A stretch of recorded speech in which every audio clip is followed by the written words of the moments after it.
We got Clayne Crawford here, plays Martin Riggs on Lethal Weapon, and I'm with my boy Chris Gordon on Hellblazer.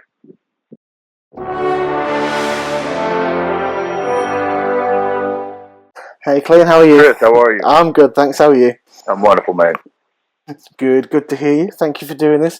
So first of all, Clayne, as I say, thank you all for it's been absolutely fantastic to talk to you as always. I don't fanboy or geek out much when I speak to people because I just love doing this. But with yourself, it's just like I have to because Lethal Weapon truly is for me the best show out there, and you as Riggs, like I said to you last year, and seeing you develop over the year as well with the rest of season 1 after we spoke, and obviously season 2, it's just absolutely phenomenal. And it's taken off so well. So, huge kudos to you guys, all of you guys as a great team, for what you've done, because you truly are amazing cast and an amazing Riggs. Dare say, I mean, I've had criticism for saying I've equalled you to Mel Gibson, and obviously I prefer the TV show now because it goes in, and I know you said it was blasphemy last time.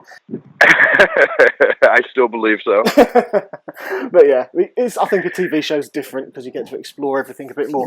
So, I've got a few questions for you which have been sent in from people, so I'll get round to them. Let's try and get through as many as I can from the ones I've selected. So I apologise to those who don't get their questions asked, but we shall see. Brian Lee O'Kurt on Twitter: Woodsman or Badger moustache wax? Because he says you've got the greatest tash in the world, not counting Tom Selleck. I don't use any kind of mustache wax. Look, I get so in trouble, because they get so angry with the stash being so unruly, and we try to keep it tamed as much as possible. But I feel that the mustache is kind of representation of Riggs. He's such an unruly kind of mess, so it's tough to keep anything tamed on that guy. Fair enough. Okay. The other thing as well I'd like to know, and I know someone asked this as a joke, as Riggs, you never tie your boots. So how the hell do you keep those boots stay on when you're doing so much running, jumping? Listen, those boots, well, first of all, there's, they pull on, right? So there's no laces. But let me tell you something.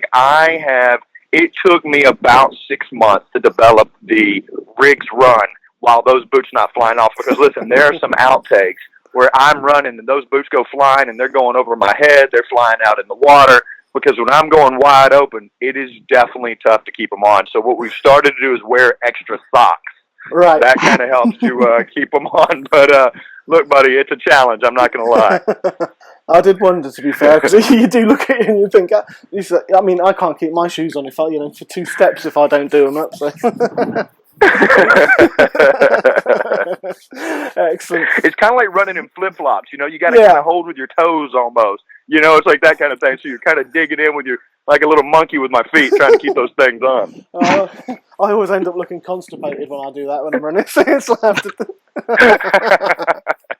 Oh gosh, cool. Okay, moving on to some ones which are less silly. The ones about obviously you're filming and everything like that. Eden Knoll. Now, she said you filmed the pilot for Lethal Weapon. This is taking you back. You filmed the pilot right before filming the 4th season of Rectify. And so you were occupied both roles in close proximity to each other. And she says, as the roles are really different, what she's struck by is how physically different the roles are. Because obviously, as we just discussed, there's a lot of running, jumping and chasing as Riggs. But Teddy, besides a little bit of golf and a drunkenly shooting himself by accident, he's not exactly physically demanding. So do you like the physicality of Riggs? I love I love acting so much, right? So for me, the process of building a guy is for me the most exciting part. So the physicality of how someone moves or how they dress is kind of where I start. Right. So. I would say I love both characters so much because I love how reserved Teddy was. Teddy he was so tight. Teddy, that's the difference between the 2 characters. Teddy was wound so tight that he hardly remembered to breathe, right? And Riggs, there's no coil to him at all. He's just laid out open like a bedsheet on the ground, right? So it's they're so fun in such different ways. And what was really nice was going back and forth there for that short time. It was a real challenge because as Teddy, I started to want to open up a little bit more, and I wanted to. And granted, the character was at a place where he was kind of opening up, and him and Tawny were going through the divorce. But I did find that I had to fight a lot of tendencies that I'd picked up because Riggs was still living in me when I went to go back and play Teddy. But what was funny about getting shot in the leg, I think that was Ray McKinnon playing a nice little joke of this guy is going to play Riggs, the gun-toting, badass. Well, we're going to have him play Teddy with a gun, and he's going to shoot himself in the leg, and have to bleed out and call the cops. So I think that was Ray McKinnon having a little bit of fun with old Teddy, and I appreciated it. Excellent. You should have come back and done a bit of Rectify as Riggs, and just completely. I don't know how Riggs would have done in the Talbot household. You know what I mean? Yeah. That might not have gone over too. Although him and Daniel would have probably been good buddies. Yeah. I don't think anyone else would have appreciated it then. Right. Me and Bruce would have played. Bruce and Riggs would have been good friends. Yeah.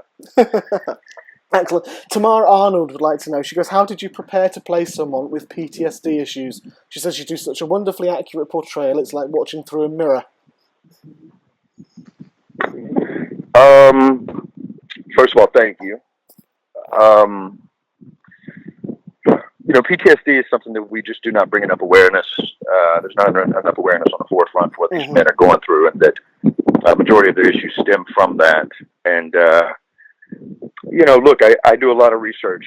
I don't go into any role haphazard. I'm not someone who phones it in. And I know I'm not working with Paul Thomas Anderson on Lethal Weapon, but whether it's on primetime TV or just me and my buddies shooting something that I'm ever going to watch, I give the same amount of energy to it.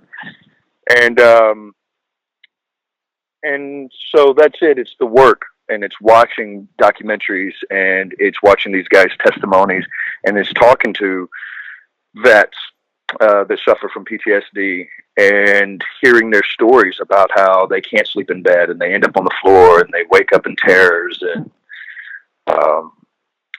look, I would be lying if I said that Riggs was an easy role. This is the most challenging character I've ever played. Yeah. I mean, it rips my heart out sometimes, and for my poor wife and children who,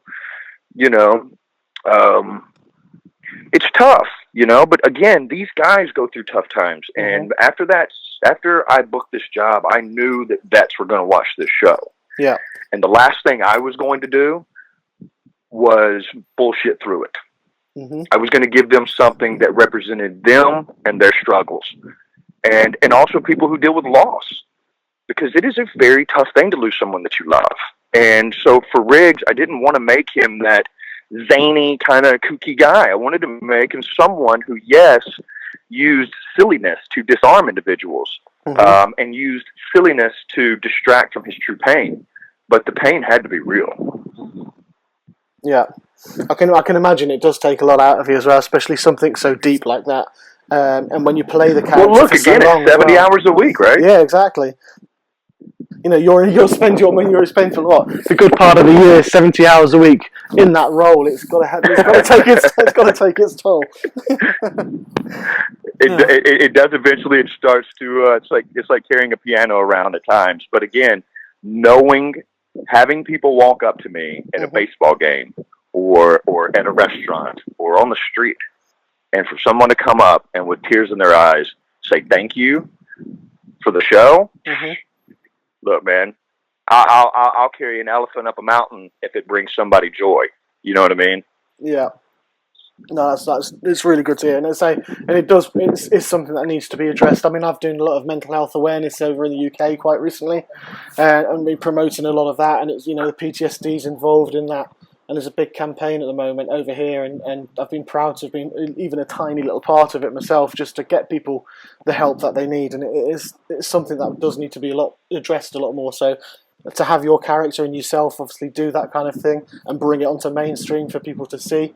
It's definitely a good thing.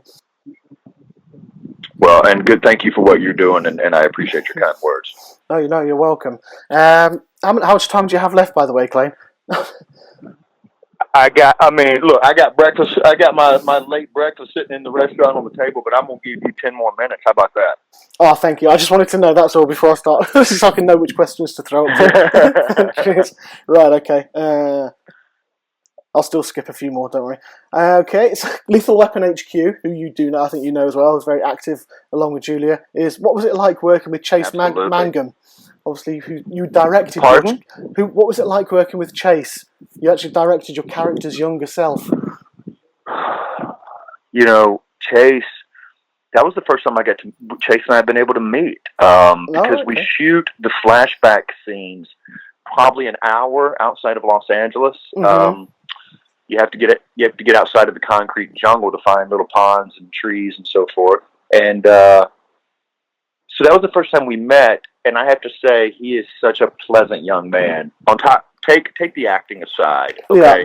Just as a person, he comes from such good parents, mm-hmm. and he is such a wonderful little young man. And as an actor, it's not easy to find someone to show the genesis of Riggs. And I think he has shown this vulnerable side of this man that we watch, who seems like he's all rough and tough. Mm-hmm. My hat's off to this young man for the work that he's been able to do at the age that he's able to do it. He's like a little robot, you know. It's like we program him in with something we need, and he just comes out with it, you know. And I'm going to say this. This also goes to Rex Lynn, who plays my father. Yeah. He is one of the nastiest people ever on screen. Mm-hmm. Off screen, I'd have to say he's the nicest man I've ever met in person. Yeah. Much less an actor. I mean, this is a guy who I invited him to my house for Thanksgiving, and he said, man, Clayne, I'd love to, but I'm going to be serving the homeless downtown. I was like, oh, wow, that's beautiful. I said, that's beautiful, Rex. And then I was like, for Christmas, I said, Rex, you should come over, do something. He goes, Clayne, I'd love to, but I dress up like Santa Claus and I go down to the children's hospital. Never have I seen a man that devotes more of his time to beautiful causes than Rex Lynn. Like, he is my mm-hmm. mentor to what I want to be when I grow up. You know, he is, and he works with Chase so much on the character and on the pace, and working with both of those guys mm-hmm. was probably the highlight of my directorial debut. Wow, fantastic. I mean, yeah, because I know him a lot from CSI Miami.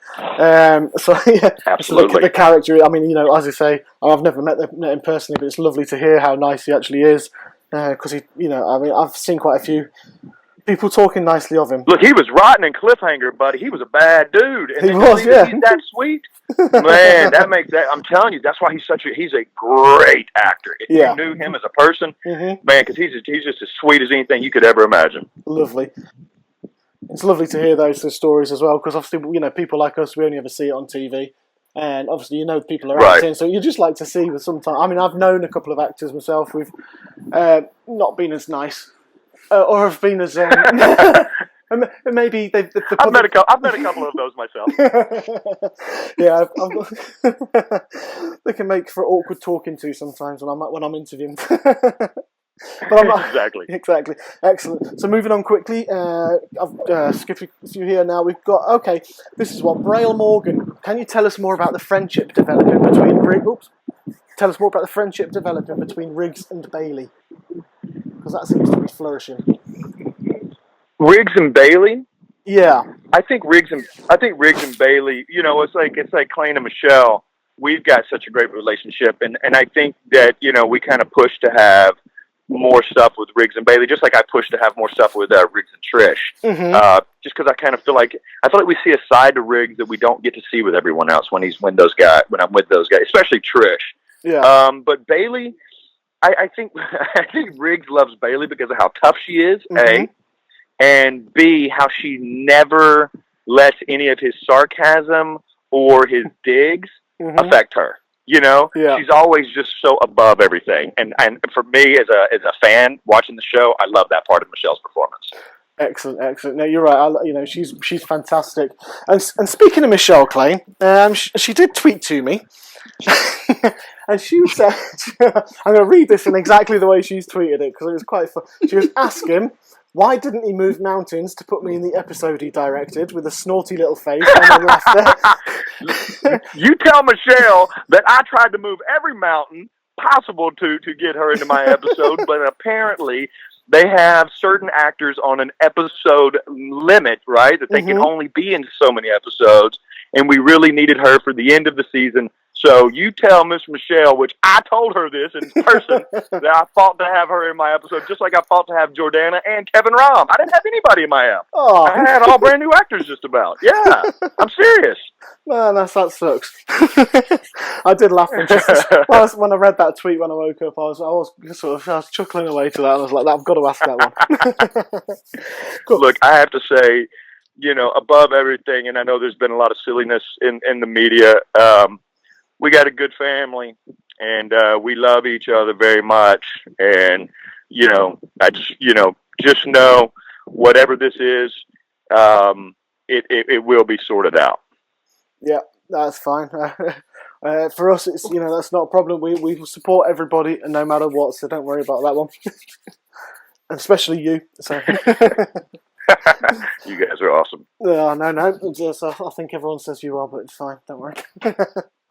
That's the sycophant inside of me, the fanboys. I told you I can't help this.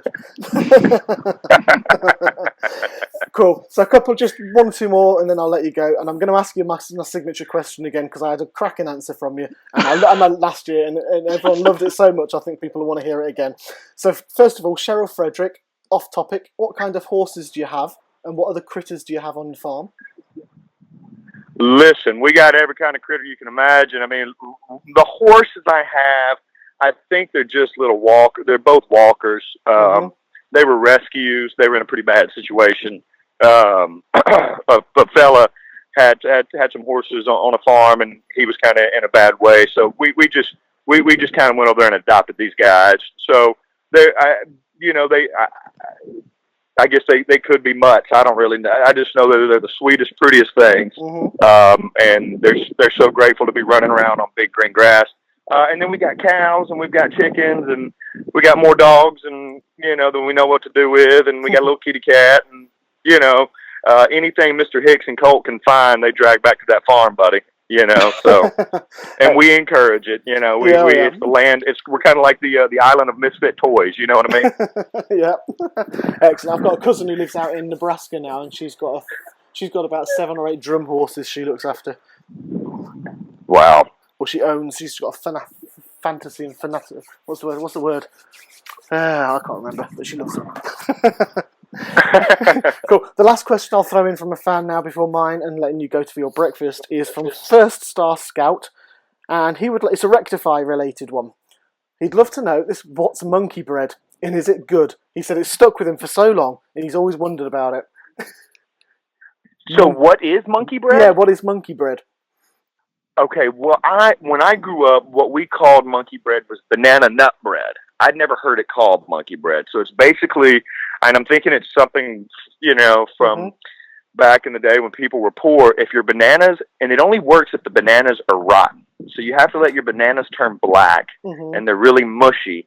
And you make that into a cake with nuts and cinnamon, and some people put raisins, and it's delicious. I don't know why the bananas have to be rotten, but my grandmama has told me it will not work any other way. And it's a big dish in the South. Again, I guess because people are quite poor in this part of the country. And it's something. It's comfort food. There's nothing better than a slice of monkey bread with a little bit of butter and put it in the skillet. Good stuff, buddy. Excellent. I mean, we do have banana bread over here. I don't know how you make it, but it tastes nice. I think it's very similar from what you said the ingredients are. Absolutely. And it is delicious. I've actually got Julia on the line at the moment. Perfect. Julia, are you there? Hey, Clayne. Lovely to talk to you. How are you? I'm wonderful. I just thank you so much for all the support you have given this show, and specifically me. It's just been overwhelming, and I can't thank you enough. Oh, thank you. I should be thanking you. You have been above and beyond anything I could have ever imagined. Everything you've done for me. Anything I can ever do for you, tell me. And if I haven't thought of it already, I've been doing this for so long. I mean, I started in '96, and Yeah. as an actor, you're always so fortunate to have a job.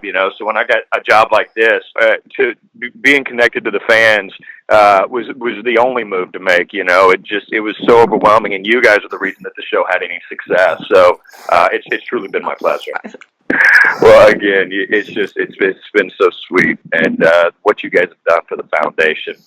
Thank you. Again, for you guys to be as far away as you are, and to not even be able to truly see the results of what you've done. I hope that my words can help, because it's if you saw these guys and these kids at this foundation, they're all so lovely and so wonderful, and to kind of for you guys to reach out and help is just beyond generous. Even the pictures that go on your Facebook of like the children and the vets as well. I mean, I went on the vet website, and it makes you want to cry when you look at them there, on the side of the road. And any way we can help people, and everything you're supporting, we will do it. and well, that was it.